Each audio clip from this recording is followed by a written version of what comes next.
Oh God. Okay. How did you crack your med interviews? I winged it. Hi everyone. My name is Akshata and I'm an international third year med student studying at UNSW Sydney. For the purpose of this video, I study the Bachelor of Medical Studies / Doctor of Medicine at UNSW. I had applied for both the undergrad medical schools of both UNSW and UCID in Sydney and gotten unconditional offers for both of them. But I eventually chose UNSW.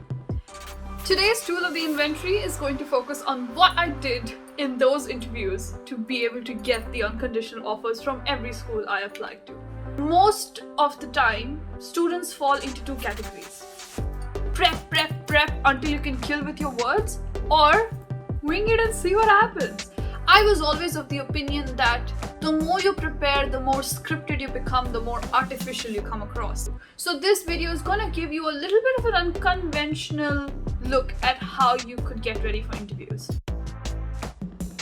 So 2 years before I actually got into the medical application stage, so that's 2016, I was a part of a UK medical project that took us down to shadowing doctors, and a part of that project was one round of mock interviews. The reason why I don't consider this as true preparation is because it was 2 years before I started applying and I did no practice in between. But that one time was more than enough to pull out a lot of problems with my delivery of speech and my body language and my answers in general. And they were very unique to me. So I recommend that you get at least one, literally just one, practice with somebody who is a doctor, a school, an external institution of some kind, to give you details of improvement that is specific to you, that I or any other YouTuber can't tell you. That's probably the very first thing to do. Get one practice. That's not to check the way you are, not to check the content. It's about checking the delivery and body language. This may seem very trivial, but take the phrase dress to impress very seriously when it comes to med interviews. I spoke to a few of my friends and we all agree. You need to be in formals when you come for your interview. Don't be worried about dressing too fancy. It's much better than being dressed too casually for the situation. For reference, I came in black top, black pants, pink coat, accessories to match. It gives off the vibe that you mean business, and that's worth it. And you know what? Act like it too. Act like you mean business. Your body language should give off the idea that you are quietly confident. Why do I say quietly confident?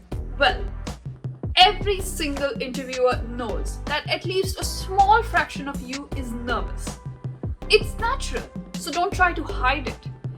You are going to be nervous because of the environment you are in. The stakes are high and this interview means a lot to you, but you're not nervous of how well you're going to perform. Keep that honesty out there, and I think that will make a difference. In practical sense, what that means is lean forward while you're concentrating on their words. Make small hand gestures when you're trying to emphasize a point. Smile whenever you can, and maintain fearless eye contact. Now, one of my interviews was actually held online. Yeah, we had something called overseas interviews even before COVID came in, okay? But in that sense, you have to be careful of how your body language projects across the screen. The best example is eye contact. You cannot be looking at the screen where you can actually see the interviewers. Rather, you should be looking dead straight into the camera like I'm doing right now. For reference, here's the photograph of me looking at the screen and me looking dead set into the camera. So this is the way you provide eye contact over the screen. Now, a lot of you, if you've been here for the previous videos I've been releasing, you would have noticed that I talk forever. I go off in tangents very quickly and I have so many linking experiences to talk about. That was actually highlighted in that mock interview that I gave in 2016. My interviewers said that I talk forever, and that can bore people and can take away the main point that you're trying to put across. So when you're giving any answer in an interview, only 1 or 2 lines maximum about the context. The rest of it should be the role or the main point that you're trying to hit home. Not only does this keep the person attentive towards you, so it retains their attention, it allows them to process that quickly so that they can ask you follow-up questions about it. If you talk for too long, they're going to lose interest, they're going to lose their ideas that they had that they wanted to ask you about in the first place. So keep it short, keep it simple when it comes to any answer in the interview. Now, when it comes to your weaknesses, identify them before time and reframe them into phases of improvement. In the 2016 mock interview, I got absolutely thrashed on this one. And I'll explain why. I, at that time, was an outcast in high school because I didn't get along with some of my friends. And at that time, my insecure self thought that it was something to do with me. And so I believed it for real. And in that mock interview, I said, I have trouble talking to people. Really? Without context, that sounds way worse than it actually is. Having bad blood with 1 or 2 of my classmates does not translate to me not being able to work in teams, or me not being able to connect with patients, or me not being able to talk on stage because apparently I don't know how to talk to people. No, they're 2 very different things. But I don't have time in an interview to delve into these details. So what am I going to do? I am going to reframe my statements and choose my words carefully. Right now, I don't see that as a weakness, but at that time I did. So what could have been a better way to put across the same thing more clearly? A better way of putting that across would have been, I find myself inexperienced in negotiating conversations with people I don't agree with. Let's examine this statement properly. I have set out a context. It is only the people I don't agree with. In easier words, I don't like.